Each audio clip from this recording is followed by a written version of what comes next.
Hello and welcome back to my blog, The Power of Concentration by Theron Q. Dumont, Part 43.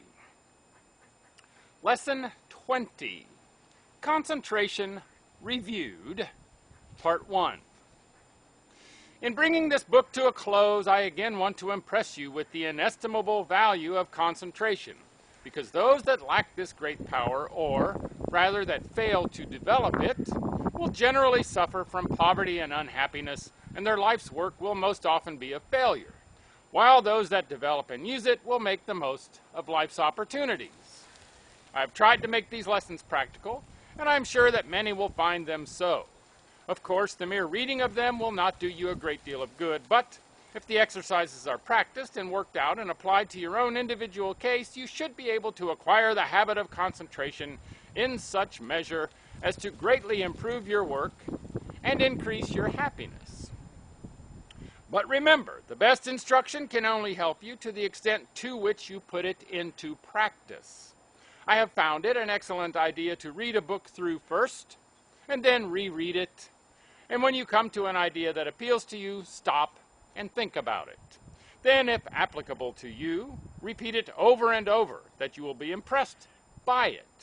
In this way, you can form the habit of picking out all the good things you read, and these will have a wonderful influence on your character. In this closing chapter, I want to impress you to concentrate on what you do, instead of performing most of your work unconsciously or automatically, until you have formed habits that give you the mastery of your work and your life powers and forces. Very often, the hardest part of work is thinking about it. When you get right into it, it does not seem so disagreeable. This is the experience of many when they first commence to learn how to concentrate, so never think it a difficult task, but undertake it with the I will spirit, and you will find that its acquirement will be as easy as its application will be useful.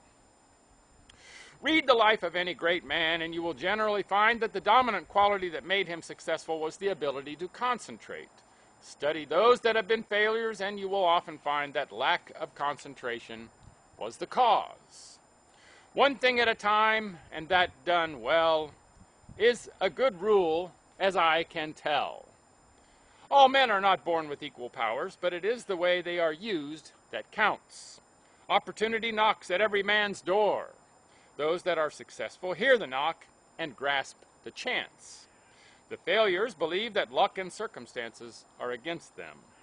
They always blame someone else instead of themselves for their lack of success. We get what is coming to us, nothing more or less. Anything within the universe is within your grasp. Just use your latent powers and it is yours. You are aided by both visible and invisible forces when you concentrate on either to do or to be. Everyone is capable of some concentration, for without it you would be unable to say or do anything. People differ in the power to concentrate because some are unable to will to hold the thought in mind for the required time. The amount of determination used determines who has the strongest will. No one's is stronger than yours. Think of this whenever you go against a strong opponent. Never say, I can't concentrate today. You can do it just the minute you say, I will. You can keep your thoughts from straying just the same as you can control your arms. When once you realize this fact, you can train the will to concentrate on anything you wish.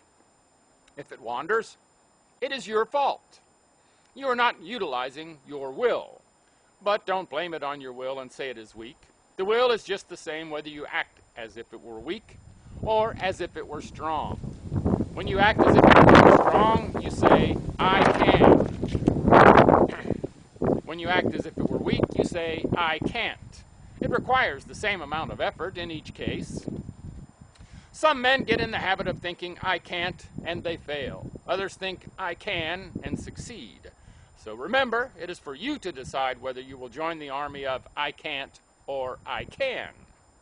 The big mistake with so many is that they don't realize that when they say I can't, they really say, I won't try. You cannot tell what you can do until you try. Can't means you will not try. Never say you cannot concentrate, for when you do, you are really saying that you refuse to try.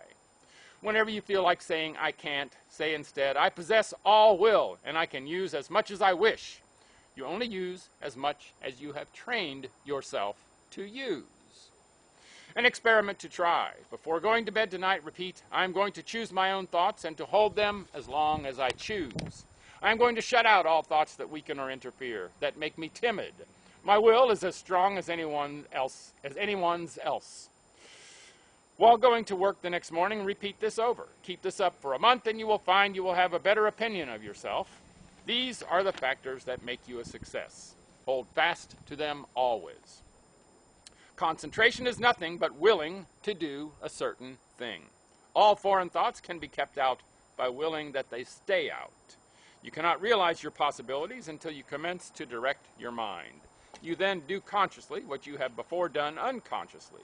In this way, you note mistakes, overcome bad habits, and perfect your conduct. There's one more part to this, and then we're done with the book. I'm sure you're all breathing a sigh of relief. All of you me, who watches this. So anyway, concentration reviewed part 2 tomorrow, or maybe Friday, or maybe Saturday. I'm not sure what I'll be doing for Thanksgiving. All right, so make it a great day. And bye for now.